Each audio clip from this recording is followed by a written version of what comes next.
Why do teenage girls tend to go to the bathroom in threes? Because they can't even. Welcome back to the ESL Pro Tournament Korea Finals.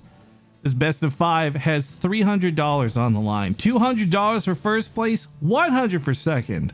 And spawning down here to the bottom left side of the map, unequivocally Zerg. He is the blue Solar. And at the top right, we have the red Protoss player. He is Stats. Stats is a pretty outstanding player. And Solar is too. It's kind of hard to call who would win this one. I do feel pretty confident that if this was like an offline event, then I would be Stats all the way. But his online performance, while not bad or poor, and I'm not trying to say anything negative about it, it's also just not measured up to his like live performances. So anytime I see Stats in like an Alima League or an ESL Cup, I think in my head, like, this guy's really freaking good. This guy's probably going to win, but I don't know for sure. But if it was like an offline event, I'm like, Stats has got this in the bag. Regardless, though, we just finished watching Solar take on SOS, so we know he's pretty prepped and ready to deal with versus Protoss. But Stats is like a different breed, and I think what's really important to note about Stats is I cannot, for the life of me, recall a game, or more importantly, a series, where Stats was like super try-harding with a bunch of cheese and a variety of builds. He's very much a Protoss player who approaches the game the same way, and that's with good macro play. We see him do a lot of the same builds over and over again, and it's been proven over time with players like Innovation and Zest and many other greats that you don't need a huge variety in builds if you can just play really well around the one that works for you. And I think that's probably some of what we'll see here. But as Maddox was just translating in chat, for those who don't know, Solar and Stats are actually very friendly. They were on a team together for a while, Splice, and in general, Solar's just like friends with fucking everybody, I swear to God. He's just the nicest guy. So I don't know ever how that element comes into play. I don't think any player in StarCraft ever wants to let another player win. But I do wonder to a degree, it's like, oh, it's your friend. Do you try hard and manner mule him, or do you maybe lay it back a little bit? I think for both these players, though, they're competitors at heart, first and foremost, so I don't think anyone's going to be taking it easy on anybody. But I always do wonder if that kind of relationship ever weighs in on these games. I know that, for example, when we were doing our big PvP tournament with Kara, I very much was tempted to give her some free wins, but that wouldn't be respectful to the people I was had in my corner, right? So we kept it strong, we gave it our hardest, and I know I've felt that temptation. I wonder if others do too. At any rate, for Stats, it's the Twilight Council, and if I had to take a wild guess, I might say Resonating Glaives. You probably didn't watch the last video we put out there, because nobody watches our YouTube videos. Fuck, it feels bad, man. Cue the MLG sad violin.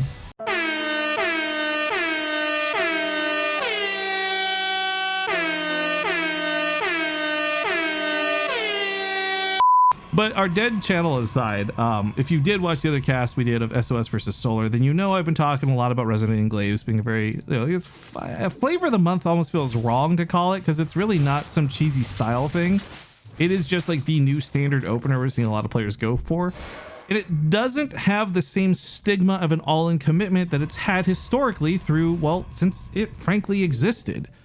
So we're seeing this be a much more conservative opener more often than not. But the problem, and we saw this with SOS too, is even if you do take a more lax approach to it, you can still lose out by losing too much on the other side of the field. So with the Warp Prism coming out pretty quickly, I got to imagine we're going to see some units out fast, but it's not going to be that many, not initially. At the moment, it's only 4 gateways, which is not a bad gateway count, but it's also not an all-in gateway count.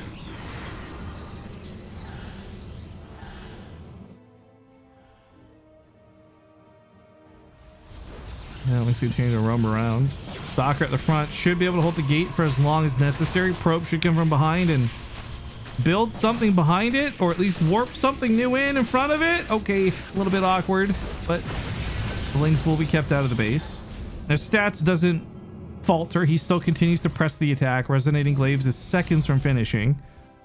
Well, like 13 to be precise. But with or without the actual upgrade, the Adepts will bring quite a punch, and even just a little bit of a hit and run here to poke the Queens could go pretty well. Cancels the transfer, seeing the amount of Zerglings, does not want to overcommit to this. I think it's very important to note that Because of what happened with SOS being so similar, Solar, I think, is beyond warmed up for this. He's got so many Zerglings in play. And normally what ends up happening for the defensive fights here is you don't have enough Zerglings to properly surround these Adepts, so they end up just dying to the Adepts. But Solar has so many Zerglings, there's no way he doesn't get the appropriate surrounds off. Unless he doesn't see it coming. This is why Stats is so sick. So this Warp Prism segment's off to the side. Very safe with the Warp Prism protecting the Adepts. These Adepts, maybe they transfer around, maybe he commits. Right now, there's nothing threatening him from leaving. He doesn't have to actually run away from his base location, and instead just takes down like a queen or two. But the problem is more Adepts are warping into the main base, and while there's a queen chipping away at the Warp Prism, it's in no immediate danger. These Adepts transfer through as well, and so far the worker damage has not been worth it for Stats, but he has killed just a lot of units straight up. However, the worst part about this is when the counterattack happens after it's all said and done. And that's kind of the territory we're getting towards right now.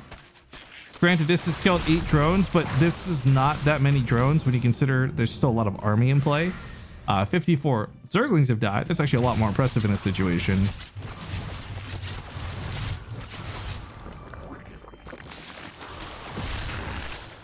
That Roach just had a very gruesome death. I've never seen a Roach death that did like a dance before, but there you have it. There, but for a Roach, go we.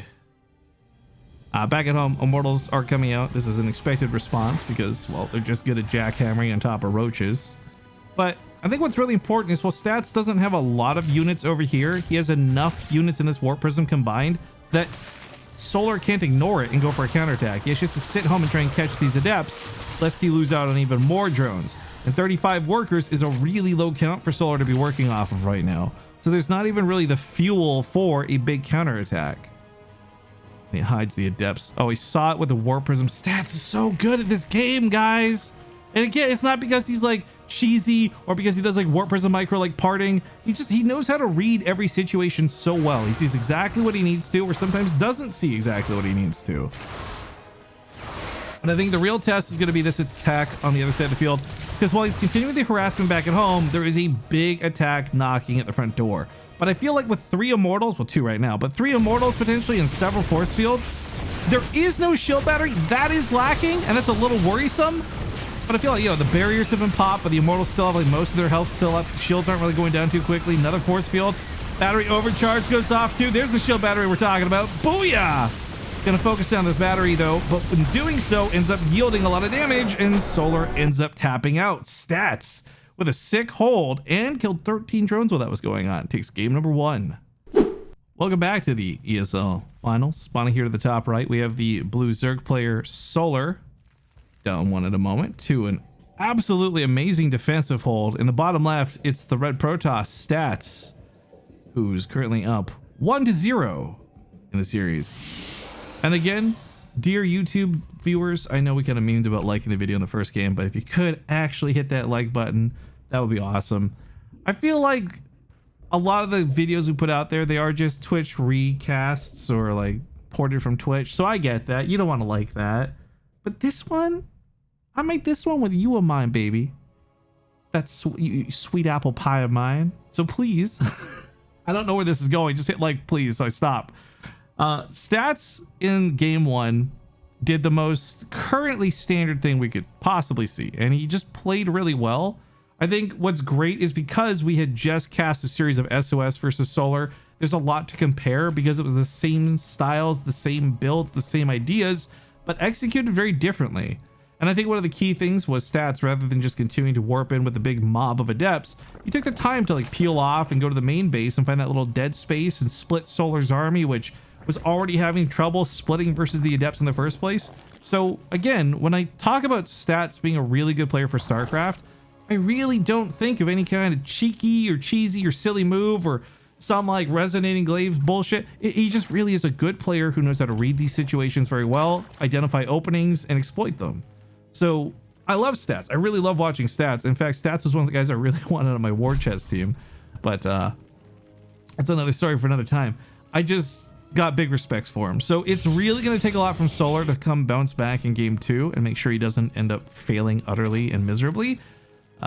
I really truly hope that doesn't end up being the case for him, but he had a pretty bad game 1, let's just be honest. And it wasn't because of anything he did necessarily wrong. It's just because of everything that Stats did right. And that's for me where I get my, like, we can all enjoy a good player at StarCraft. We can all respect somebody who finishes well in a tournament, but I lose my mind over players who are just like next level. And I feel like Stats is next level. And for my own clarification, I don't think you have to win a GSL or be like an ESL champion to be like the best player. I think you can be the best player without the highest win percentage. But that is my opinion, and many of you may disagree. And if you do, or if you do agree, let me know in the comments down below.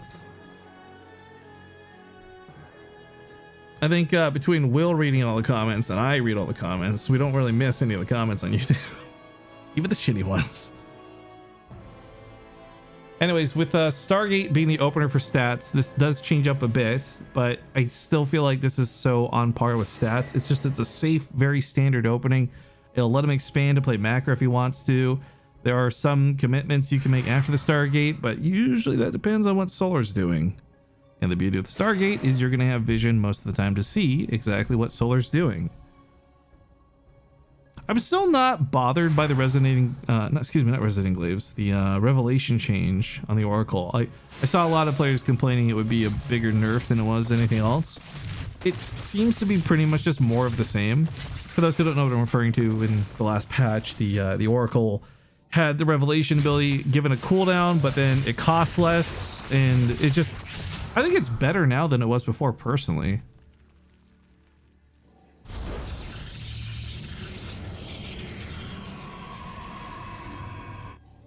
At any rate, the first one sets out of the base, second one on the way. This will see the Lings. I don't know if he'll turn around for it. He might just still go for the drone kills, because back at home, unlike the Stalker, the Adepts are a little bit better for defense. So once the Zerglings get on top of them, you can transfer the Adept back and then build that pylon in. And whereas last game you lost the Stalker defending, you would lose pretty much nothing defending.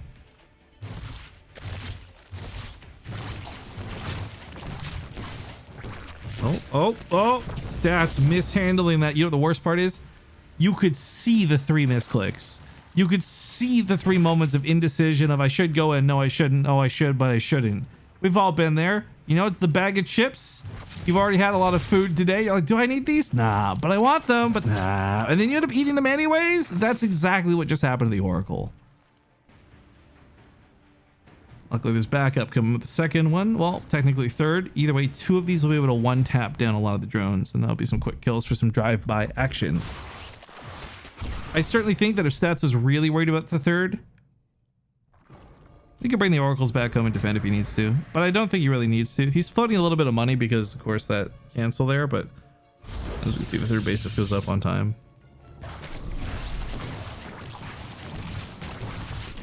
All right, starts. Whoops. Okay, so fun fact for anyone watching this, if you hit a certain button on the keyboard, it rewinds the clock about 15 seconds or so. And what you just witnessed was me misclicking that button as I went to bring up the workers killed. I guess visually we can watch the workers get killed even better now. Whoops. Sorry, guys. The worst one is if you hit, I think it's like Shift B or something. It does like a full rewind. I found that out by accident during one of the Alpha Star casts. But anyways, yeah, so there you go. You just got to watch the workers die twice. Protoss players rejoice. Zerg players cry harder.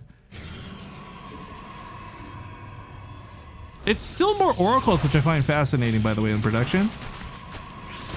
Like, typically 2 Oracles is pretty much the hard stop. 3, you could argue for like a backup, but this is the 4th Oracle that's coming out. And granted, 4, well, in this case, 3 Oracles can lay down a bunch of stasis traps. I don't imagine he goes for a number, like a real number 4. I think he actually just wanted to have 3. Which is always funny to see, because I don't think he needs that many Oracles, but multiple attack locations. I think at this point, rather than killing drones, a stasis trap would probably be a lot more effective, and I think that's what Stats thinks too. So gets in real close, and while he's distracted over here, he goes in over here at the same time, grabs a couple of drone kills. Not too shabby. Meanwhile, it looks like Zerglings on hold position have caught several of the probes that were transferring between the bases. Sentries, Zealots, and Adepts, though, take care of this with a shield battery. This is a non-issue, and Stats is in a really good spot from this. Not exactly dominating the income per se, but not a bad position at all. Blind Council leads to Templar Archives, which leads to usually Archons, but more importantly, Storms if necessary. I think for now it's just the Archons to complement the Zealots. The beauty of this trade is like Zealots, of course, only minerals, no gas, and Archons essentially through this method cost a lot of gas but no minerals. So you can spend both your resources pretty efficiently. I don't know if there's actually a preference. I know for openings there's a preference because if you're going for a Dark Shrine anyways, well, boom, there you go. But yeah, it goes for the Templar Archive. So not researching Storm right now. He easily can at any point. That Oracle's barely alive, but is alive. It looks like this one's still trying to do some stasis trap shenanigans, but being pushed out pretty nicely.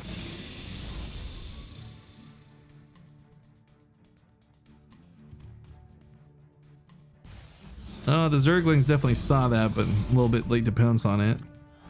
Solar Ops to run by, hoping there's no defenses at home. Well, there's a couple of free picks maybe, but I mean the shield battery, plus there's an overcharge if necessary. These Zerglings are a minor problem. Get it? Well, they're not a minor problem, I guess, because this was no problem for the miners. But as they walk away, there's the potential they roll back in later as banelings or just continue to hit as Zerglings. So hopefully Stats does not forget about this. So most of his army is withdrawn. We got two Archons trying to be a problem on the other side of the field. The entire goal with this Warp Prism is just to keep Solar at home and not running across the map, which is so far working and giving plenty of time for Storm to research and +2 weapons. But at the same time, Solar's not pushing across the map. He's also just mining like a madman off of 80 workers, several hundred more minerals per minute than that of Stats, and soon to be a Spire.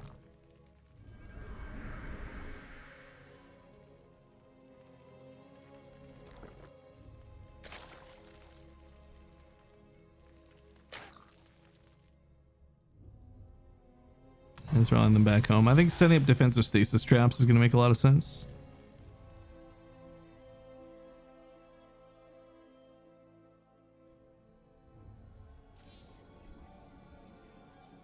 Oh, the Overseer could have contaminated Storm if you really wanted to be annoying.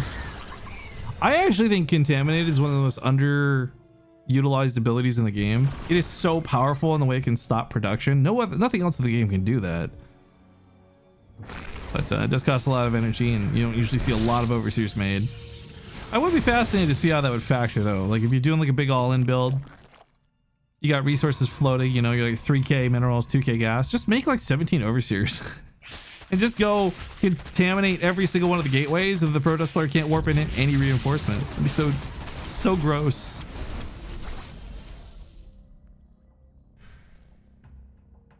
And these Oracles have an eye on the army. Mutas are coming out soon. I don't really think Mutas will be that big of a problem. I think initially they will be, because right now there's not a lot of anti-air setup. But I mean, there's a cannon and shield battery, Like, there's just... It's unlikely the Mutas are going to kill everything. They'll get some damage in. Mutas almost always do in a capable player's hands. But Solar's going to have to really work to make this happen, because +2 weapons is going to chase these down with the Stalkers pretty nicely once Blink completes. The fourth base is a little exposed, and it's unfortunate because I don't think there's a way to stop this from getting canceled, if not killed. And of course, oh, it's a kill. 400 minerals in the hole for Stats, while he does also lose his natural base to the Mutalist run by. This is rough. Now he's not opted to come back home, even though a recall is available. Instead, he continues to push down the middle of the map. These Stalkers doing what they can too. The battery overcharge pops off, but you can't battery overcharge an Archon that's not finished building. So Solar target fires both of the Archons down, and there's nothing left to stop the Mutas at this point but a couple of Stalkers. However, on the other side of the map, as I mentioned, he's not stopping. He's not coming back home, and back over here, this base is going down. Not to mention, there's a lot of Storms ready to roll in case things pop out on top of them and get too scary. Both players are losing out a lot of workers, and both players are going to feel the burn of this economy. Oh my god, he brought 2 drones with him. In what? Anticipation of a base train? I don't even understand. There's 2 drones over here, though.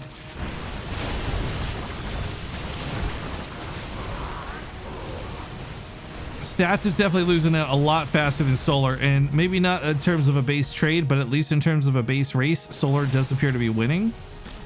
More bases on the map is going to help him with that too, but this is a tough situation. Solar has no means to defend, and neither does Stats. So it pretty much comes down to who actually kills who first. Like a real actual base trade. That's the name of the channel, name of the movie. That's the name of the title. But in all seriousness, this looks very bad for stats. He can recall, but if he does, he's recalling into mutas and roaches, something I don't think he wants to do, but has to because he has no other choice. The stalkers arrive home. Storm's hit. A battery overcharge has been wasted. The mutas are getting splashed, but if they don't die, it doesn't matter because he's going to regen all that HP. Oh no. The battery's doing what it can. The Archon still dissipates. I think that's it for stats, guys. Even if he wants to race this out, he doesn't know where the extra bases are. So GG's get called. Solar ties up the series 1-1. It's game number 3. And over here on the right side of the map, we have the blue Zerg Solar. On the left side, red Protoss Stats. Series tied up 1 apiece now in this best of 5. And I remind you guys again that this is the grand finals. $200 plus 10 ESL points for first place, with $100 and 5 ESL points for second place. And I know the ESL points don't sound like much, but when you consider outside of like this most recent DreamHack event, there's been nowhere else to get these points. You know, COVID was so unexpected. All these venues got shut down. The entire circuit that had been planned out had to be changed. So realistically, while there's going to be bigger, better point distribution at events like DreamHack or bigger ESL functions, there's not been that many this year. There's so few ways to get points. So a lot of the point leaders for the new ESL system, they come from these weekly cups. And again, 10 points doesn't sound like much until you realize it's like the only points you can get your hands on. And we've had some all-stars. Actually, Solar's got quite a few points from winning several of these cups. Obviously, Big Gabe is another one, Clem, and several others have been mopping up. So you've got these guys who have kind of earned the equivalent of like a round of 64, round of 32 finish at a big event just by grinding these cups out every week, not to mention several $100s in prizing, which is pretty cool. But that's neither here nor there. We can see Solar has skipped ahead to his third base. It's interesting doing this instead of the gold, because the gold is an option you don't normally have available, but it's also such a big weakness with the other side of the mineral patches being so accessible. Like one stalker could deny all the mining, for example. So I actually kind of like that he skipped ahead up here, but not wanting to waste any time dealing with a probe in the natural. I mean, just taking a base is sometimes a win no matter where it is.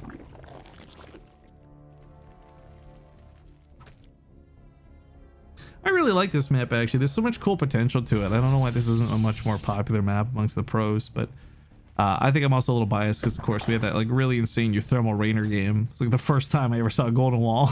Ended up being like the most nuts game I've ever seen. And sadly, I'll be chasing that high for the rest of this map's life because we just haven't seen another quite good game like that since. But Natural Base finishing up for stats here very shortly, and we're going to keep an eye on what his tech is. Some probes back here ready to put down a Twilight Council. Oh no, it's a Stargate. Oh, what is this? Sorry, I've now just been distracted by this strange shape thing. Okay, anyways, it's Stargate coming out. You might be able to run across the map with the Stargate. It's a pretty long rush distance though, all things considered. So I don't think there's like getting over there in a timely manner per se. Yeah, the third base is set up, the natural base is set up, so we're just kind of set up for Solar to play macro behind this. I don't think, unless stats shows something really aggressive, there's really no reason for Solar to rush out Zerglings. I mean, a few for sure, but other than that, all the money in the larva should be going into drones. Get that Zerg economy rolling, and then start throwing some bodies on the floor. Specifically, hopefully, statses, but you know, it's Zerg, so never underestimate the ability to throw a one game of StarCraft 2.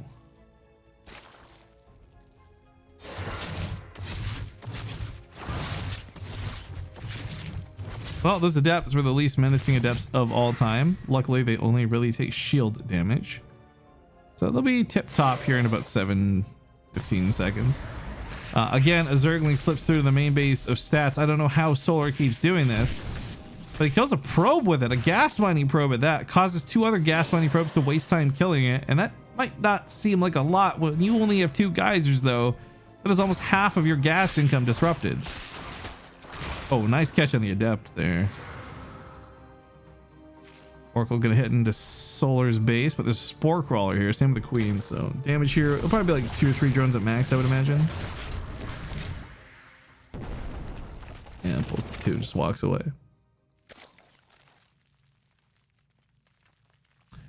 I mean, I'm waiting for tech to come out of Solar, but it could be a very basic game of a Roach Warren.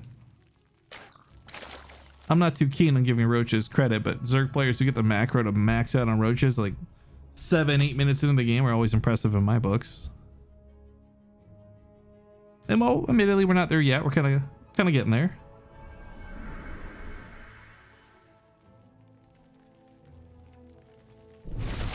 All right, the double tap messes up the double tap. Actually, that's really bad for stats. There should have been 2 more workers killed. Instead, only walks away with 2 workers killed. That's rough. I think the other Oracle was just like a little out of range or something, so the stutter step did not sync up, and that just, oh god, looked awful. I don't know if that's like game over or anything, but it's super frustrating to watch a good player mess up something simple like that. But perhaps gives hope to all other amateur Protoss and realize a good player can mess up simple micro like that. Still be a top ranking player in the world. You know, no big deal. Actually, another question I have, and again, I'm sorry, YouTube, you're going to be flooded with comments, but what do you guys consider a top ranking person in the world? Are we talking like top 4? Are we talking top 10? Like, how expansive is in the world and top ranking for you, dear listener? Because for me, if I say top ranking, I think off the top of my head, I'm saying like top 10, maybe even top 15, but I'm definitely not thinking like top 3. Top 3 is like the best. You can't even like really describe who's top 3 right now anyways, because it changes so bloody frequently. One day Marder is the best Terran player in the world until he plays a terrible best of 3, then Innovation's the best Terran player in the world, right? Or like Cyril and Raynor, for example. Or do you go the other full dank meme and you're just like, yeah, top 69, top 420.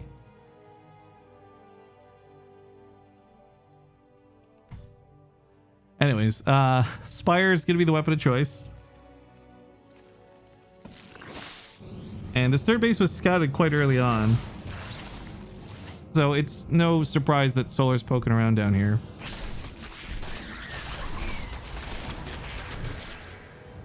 And Oracle's got about 4 kills. I gotta say, the amount of kills per Oracle has really not been impressive yet.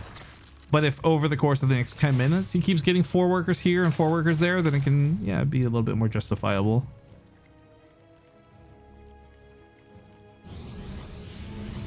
Ooh, Archon gets revealed. You can't scoop this up till it's done merging, so he has to protect it for a little bit.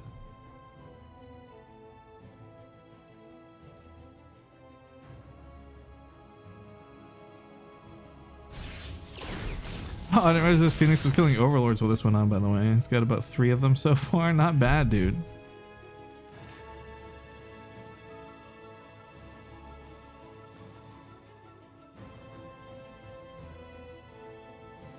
Well, Solar's taking a 4th base. I don't know if he'll get up there in time to really use it. There is creep connecting all the bases, which is very important in terms of speed. But that base is so far exposed from down here. Like, I'm actually surprised he didn't go for this base. I'm not surprised though. Wait, am I not surprised or not surprised? I'm not surprised though that nobody took the gold bases. I think that they are very tempting to go for, but they're just way too easy to shut down from the other side. Unless you're a Terran player with like a siege tank or something, I guess it's a whole nother story. Zealots catch the roaches. Ooh, that's pretty big. Looks like the Oracles grab about 5 worker kills while this goes on, but of course, while there's been minor little pokes up here and there, Solar has been pretty much shut down on all forms of attack.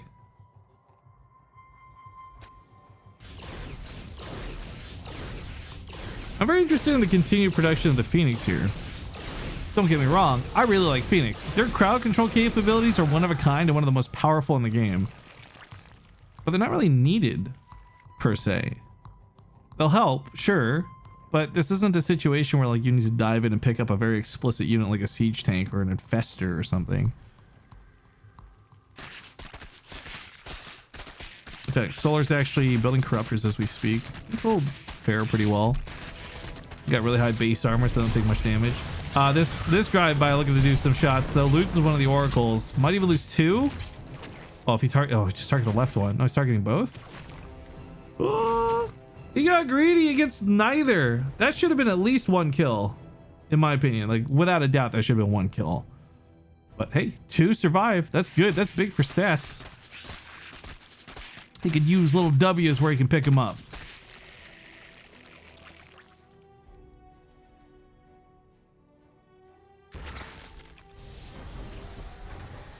Storm's done here in about a hot second. I don't know how big of a deal Storm's going to really be. I mean, it does ignore armor, which is nice, so it'll take down a lot of these roaches and ravagers, but they also have just like a ton of HP, so they can take more than a storm. Force fields go up, but force fields also come down. The Corrosive Bile is doing a great job breaking these. Phoenix, you can see they really want to get into the fight and lift up some of the ravagers, but if they do, they become exposed to the corruptors, so very awkward with placing for this. Storms continue to slap down, and Solar pushed off for the time being. I think Stats' defense there was actually pretty fantastic, especially when you consider the supply lead that Solar has. Solar is fully maxed out, like 200 out of 200, 124 army deep. He's got +2 weapons just starting up. There should be a lot of raw power here, but there's just not, because it's not hitting that hard. The Corrosive Biles also the force fields force the Corrosive Biles, which in turn are not hitting the army, so these Ravagers lose some DPS in that way, even though they free the rest of the army in another. There's 22 Zerglings on the way and more Roaches to reinforce the upcoming fight, but Solar, I don't know, man. This is a real David versus Goliath story, and Stats isn't even warping in everything at home. Yeah, she just had a massive Zealot warp in here up to the top, and if Solar's entire army is pushing this base, then there's nothing to defend this base, or this base, or this base. I feel like Stats has a really cool counterattack potential, and he does start executing those Zealots, sending them in as we speak, but Ravagers are being picked up by the Phoenix. Storm's landing on everything here. Granted, a lot of these Immortals are about to die too, but 7 drones and the Zealots push off this base. Queen went down too. This one's not going to live for very long. +2 weapons, shoots right through her. Stats has not held this yet. I'm actually a little surprised he's standing so exposed. Maybe he's more convinced he would hold this than he did. I mean, another wave of Zealots comes in, but most of the Immortals are gone. But I guess most of the Immortals being gone doesn't matter if even just enough are standing to drive this off, right? Zealots in the meantime still continue to tango in the top right. Roach is rallied up here, but this hatchery should die, right? Killing this base is pretty brutal. Solar already used up his entire mineral bank that he had saved up on the second wave of roaches. And even though he is mining off of a gold base, Solar's straight up broke right now. I mean, he's got good income, don't get me wrong, but there's no massive Zerg bank to fall back on. This, once again, gives Stats maybe a little bit of hope. Some time to rebuild the pylon, get his defenses resituated for the next round. I guess there's going to be a little bit less coming in from Solar, but there's definitely a lot less here from Stats. And there's like 5 times the Immortals for the last fight. Would be really great right now for these Roaches. Meanwhile, Zealots continue to deny bases and shut down income. But none of that's going to matter if Stats can't hold this fight here and now. Now, the battery overcharge is big. The battery overcharge only lasts 14 seconds, though. So for 14 seconds, battery overcharge is big. Starting to wear off as we speak, and we're going to see the defenses. Are they good enough to hold the rest of the Roaches and Ravagers? It's a really tough call to make. Meanwhile, these Roaches push in on the Archon to the bottom side. He pops off. Right one's about to pop off, too. But he's almost held. He does hold. Solar taps out. GG. Stats takes game number 3. Another StarCraft game, another match. You know Rifkin's out of here. Game number 4. And I'm again going to remind you guys to like the video, please. Save my dead channel. Really appreciate it. Will's keeping this thing afloat, but he can't do it alone. We need some more people to join us. So spawning here to the top left, he's also telling you to like the video. It is the Blue Zerg Solar, who's currently on his last life here in the finals. Looking to shut him down and shut him out. To the bottom right, we have the red Protoss Stats, who's low ground pyloning it up. Okay. He's got that fast scout too. Solar has not gone for an early pull, but is instead going for hatchery first, and Stats arrives just in the nick of time to be a problem. Now, he saw that drone come down. He has to know that this is hatchery first. I don't know if there's anything you can really do to take advantage of this, but if he chronos out like a Zealot, then you know he means business. However, without a forge and without cannons, there's not really a lot of early pressure here that I think could really end Solar's life. So with this being a very greedy opener, and Stats is going to confirm this too, this is hatchery at the 3rd gas pool. This is like the greediest opener Solar could go for. Not so much so that I think it like necessarily will single-handedly get him killed, but it is something where there's not going to be a queen for a long time. There's not going to be army units for a long time. And I am really curious if he plans to take advantage of that or not. It does appear he's just taking like a nexus for the time being though.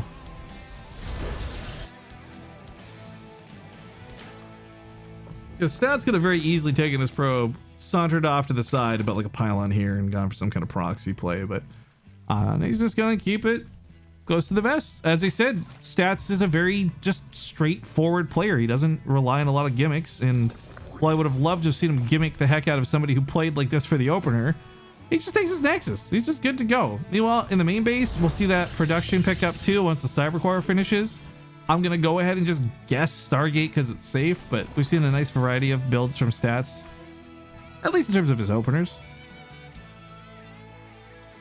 I was actually really unimpressed with the Oracle play. If I'm just going to be blunt for a second, last game, the Oracle play, it left me wanting more. We'll say wanting more to be polite.